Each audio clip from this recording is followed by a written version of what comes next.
Well, hey guys, thanks for coming back to the channel.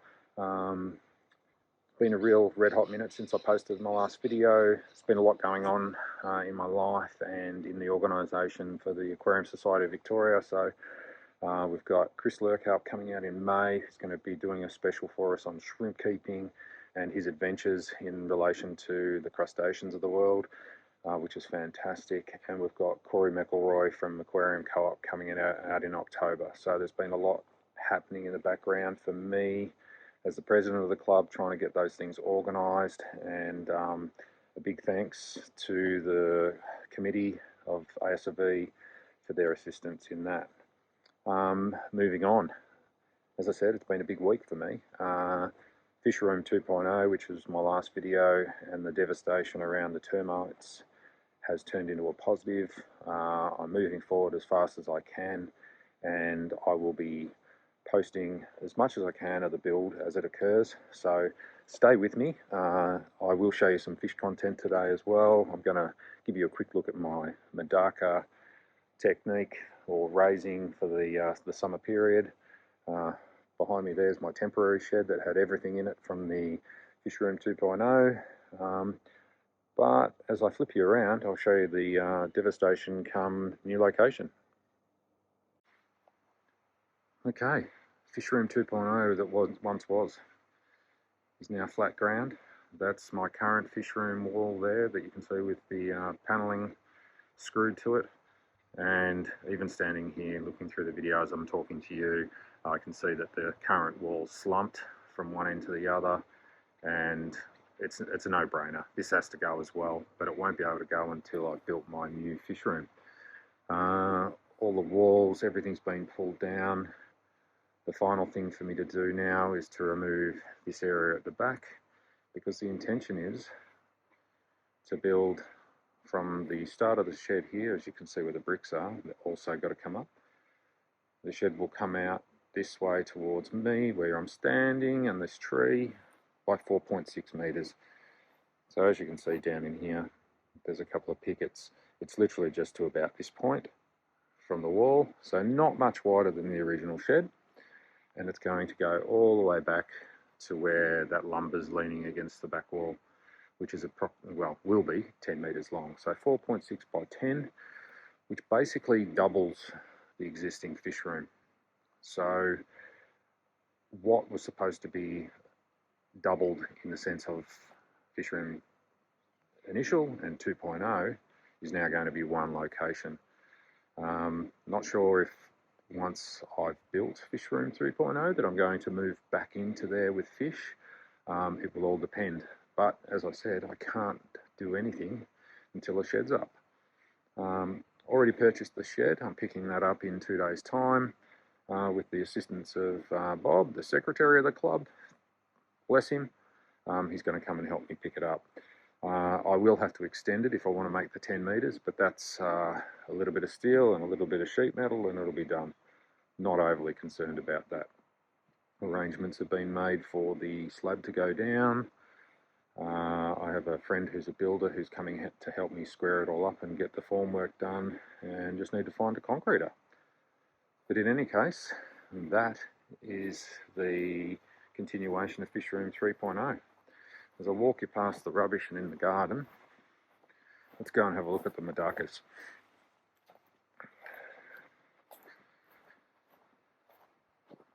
So these are the ponds here. You'll see I've got a water tank here to the left, and the overflow of which runs along the wall and down into these olive barrels. You can see here I've got some concrete fibre ponds. They're about 120 centimetres or 4 feet by, I'm going to say 6 feet, 180 centimetres, and approximately 50 centimetres in depth. They aren't so much dug into the ground, only by about 10 centimetres for levelling. They've got security doors for covers, which just happen to work perfectly. And at the back we've got some olive barrels which need some serious levelling out with all the rain and the change of the footing. Once the weight got in them, the footings have moved. They're only temporary, but the idea of these is that they provide overflow capability for if the ponds were to evaporate. The water's coming off the shed roof here, so it's direct rainwater, and it does a bit of aging in those barrels before being utilised by the ponds, obviously. I do empty them out for cleaning purposes, for the purpose of the video, I suppose. We just had some massive rainfall, but when the barrels are full, I've drilled them so they can overflow out of the back. Using the actual lid itself, I've put some fly screen mesh to stop leaves and mosquitoes getting into them and keeping the water clean. The ponds themselves, as I said, 4 foot by 6 foot. This one here in particular, a little bit of green water, some baskets there, and I have approximately 6 pairs of long, thin white clouds in there. They haven't produced as well as I thought they would, given that they're not ones for eating their own fry. I just don't think the fry have had enough small foods to eat off, or the parents have actually been picking them off due to a lack of food. Not sure, but that's the white clouds. This pond here has been solely a Daphnia pond for me. Move this here. But just in the last month, I had a crash. So I've reseeded it. However, the water's not so green, so I'm going to have to take this lid off the top to prevent the shading and seed it with some green water and a little bit of fertiliser. Organic fertiliser will do, and get the green water going again, because I'd like that to be crunching through and producing as much Daphnia as it was. I wish I'd taken a video of it in the past. But again, so aeration's done by these solar pumps, and I have to recommend them, guys. They've actually been really good. I saw them being used by another Australian YouTuber, Fin to Fin, who's up north, and I thought I'd give them a run. They're not overly expensive for what they are, and even in this low light after the storm, they're pumping away and producing enough aeration to keep the water moving in the pond, or in the tubs. The tub here is a similar size pickle barrel, so it's these ones, no, it doesn't say on the side, but I'm going to estimate that this is at least 150 litres, and this one here contains my tiger strain of Medaka, and as you can tell, this one hasn't been netted on the top, so it is a little bit dirtier. But the reason for that is that our local brown tree frogs got into it before I could, and I've got a heap of tadpoles raising up in there, and I don't want them to be affected by my interruption. I do like the frogs, and if you see any of my videos upcoming on my natural swimming pool, the orchestral choir that takes shape in the evenings here is beautiful, and it's all because of the frogs. This is just basically, in the bottom of an olive barrel, they utilise these, and it's a separator so that the sediment can go below the actual product when they empty it. I've hot glued a piece of pool tube in the middle. They do float by themselves, but I just wanted to assist it. You can see a few of the tiger Medakas swimming around here. I only started with what was probably 4 tiger Medakas. The female there is the larger one, and she's currently holding eggs, which is great to see. And I utilise the homegrown Scour style mops for the Medakas. This one's a little bit larger than the other. Must have utilised 2 for this one. There is some eggs down in here, but not many. There's one right by the end of my thumb, if you can see it with my hand shaking. But given that she's carrying eggs at the moment, I'm going to put these back in. But yeah, I utilise this flotation here with the breeding mops underneath it, just as a place of hiding. Provides them a bit of shade in the daylight. These were supposed to be purchased. I bought them on Temu or AliExpress or one of them to cover the entire barrel. But the sizing was wrong. I ordered wrong, so I've just thrown that in there to provide a little bit of shade and bird protection for those little buggers.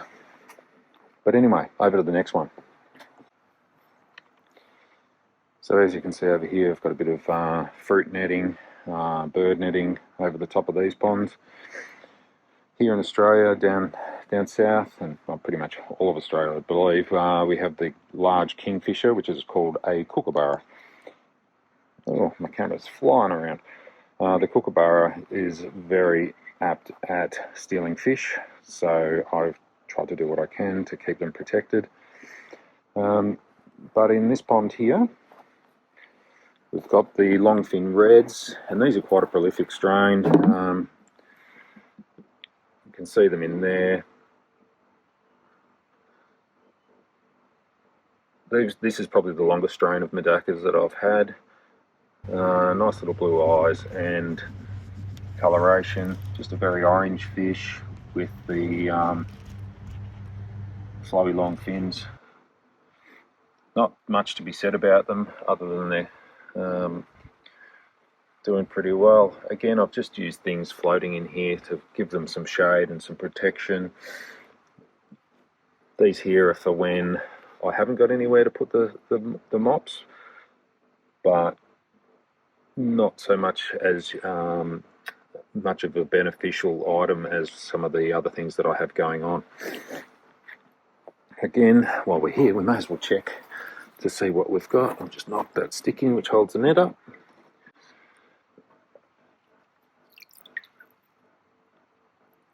So yeah, I think the cold weather's affected the females a little bit. Again, a couple of eggs. There's one there at the end of the finger. I think that's what brought my attention to them a little bit. Apart from the massive craze that took off with Medakas only just recently, within the last couple of years anyway, and all the strains that we got coming in, they've been huge in Japan and places like America for quite some time, and Australia was just a little bit behind the catch on these guys, but we seem to be catching up. There's some good importers bringing in a lot of different strains, which is great.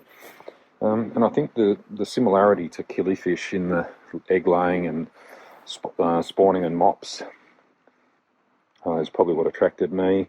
And given that they've got such a wide range and variation of temperature, as I said, we get down to frozen here, so the ponds take a beating, and the temperatures go right up into the 40s, low 40s. So, and that's what's occurred this year.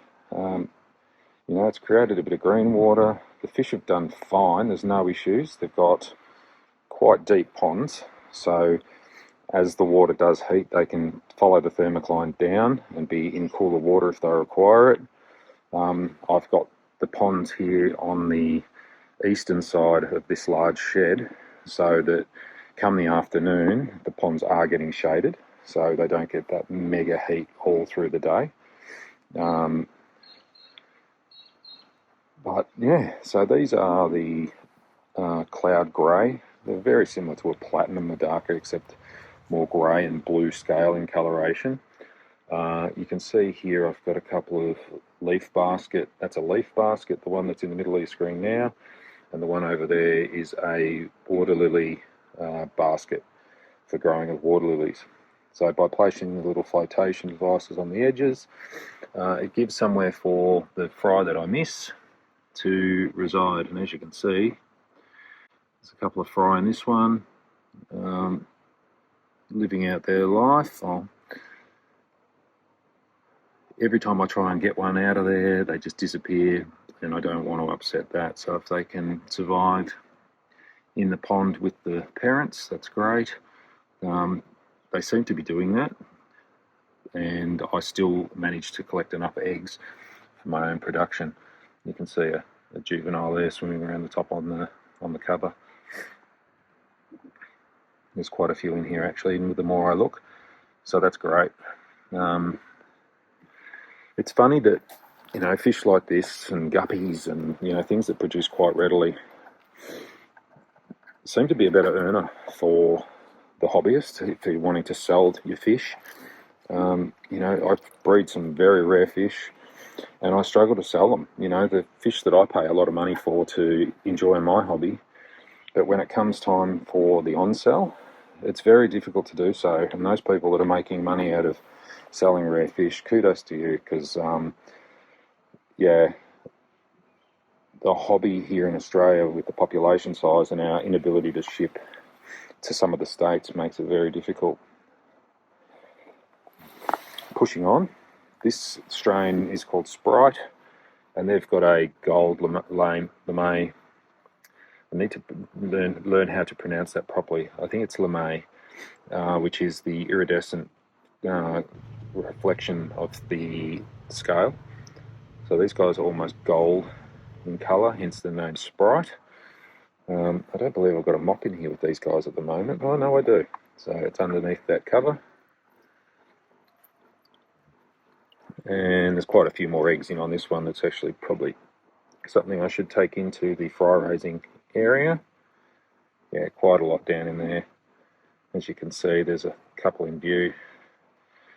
So let's do that. But before I do, this one here is called a kissing fin Medaka, which is platinum and has fin elongations. And the elongations have a platinum appearance to them as well. As you can see them coming to the top there. This is a really beautiful fish actually. This is probably turning into one of my favourites, given that the pectoral fins have a nice iridescence on them, and when they're swimming up at the surface they actually show off quite a lot. And they're a pretty good looking fish from the side too, so great for the aquarium. But let's get these fish into a new location so that we can raise the fry. Alright, so literally 6 steps away I have an igloo or a greenhouse. It does have a lot of cactus and succulents in it, as it should have had as a greenhouse, but as per usual, anywhere that I can stick a bit of water and put some fish, it's going to happen. So in here I've got 4 self-made ponds just out of some sleepers, as you can see there in the front. Some carnivorous plants, because I sort of enjoy those as well. The 4-foot tank that's sitting on top had some 24 karat gold guppies in it for the summer. Didn't do too well, and I'm not sure why. I think maybe it just got too hot for them in here. There's still a couple of fry kicking around in there, but surprisingly enough, you know, I walked in here one day and it was 38 degrees. The fan was pumping, the door was open, but it did what it did. These tanks up here are also 120 centimetres long, or 4 foot, and divided into, well, clearly the top one into 4 and the bottom one into 3. And what I've done in this respect is created a different colour morph for each cell. So for the Sprite, being this one here, as you can see, it's already got 3 mops swimming in it. We're going to bang our mop that's just been collected, but hopefully there, without my reflection and everything, you can see some fry swimming around. So what I'm going to do, just for the purposes of the one outside, is I'll check this mop, and which I think was the oldest of the lot, and that one's going to go back out into the pond once I remove any snails that I feel might be on it. The snails actually don't bother the fry, but I'm pretty sure that they bother the eggs. So if you can keep your fry tanks clear of snails, please do so. But yeah, so these are Sprite fry, and there's quite a lot kicking around on the top. As stated, there's a kissing fin fry, marriage kissing fin. I'm going to catch that one out and place it into the pond because I need to give that a bit of a clean up. The green water that's produced here in the igloo, because it's obviously constant light all day, is perfect for raising a fry. These are the long fin reds in the middle. Our tiger Medakas on the end. We've got platinums down in here, and these are the parent platinum. And as far as pond fish are concerned, even aquarium fish, these guys are fantastic. They're probably the cheapest and probably the original that came into the country, being down here in Australia. But to have in a pond with your goldfish or whatever, if you've got bird protection, being that they tolerate the cool water and the warmth, it's a no-brainer. Like, why wouldn't you?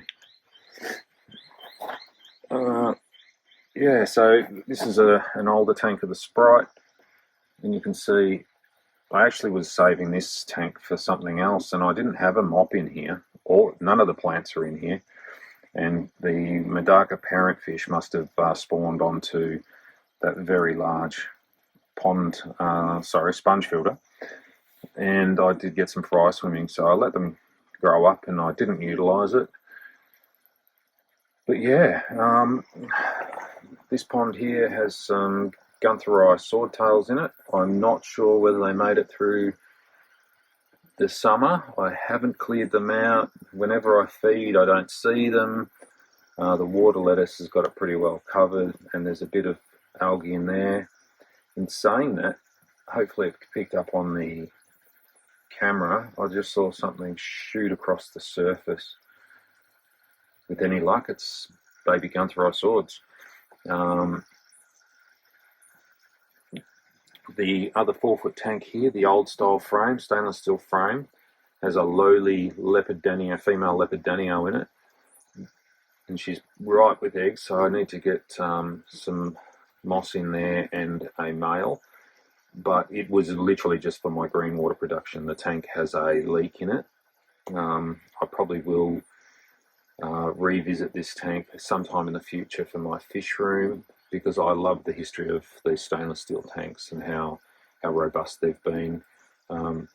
This only will need a reseal. The glass is quite good, but I just love the fact that this is where the aquarium the trade started, and we had the time to go and put stainless steel frames around everything. It's a different look.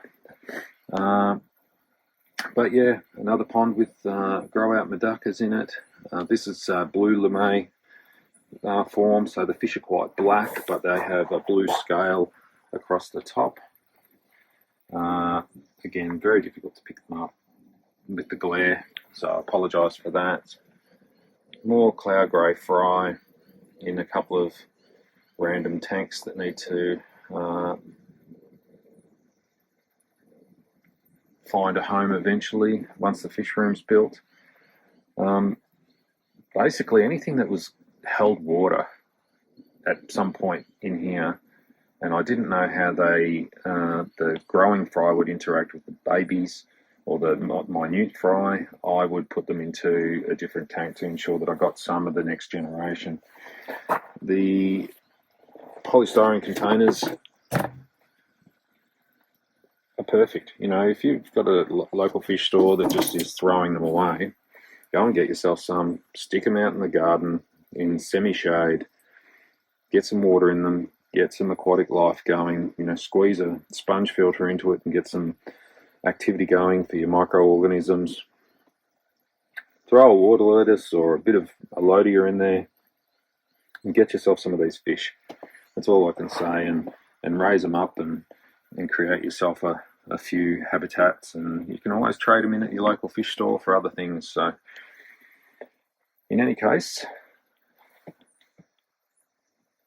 that's my Medaka grow out area, and some of my outdoor ponds. So as I say again, get yourself some Medakas, even if they're for your inside tank. I mean, look at these guys and the colour they're producing. You know, in comparison to a lot of the tropical species of fish, they're not bad lookers.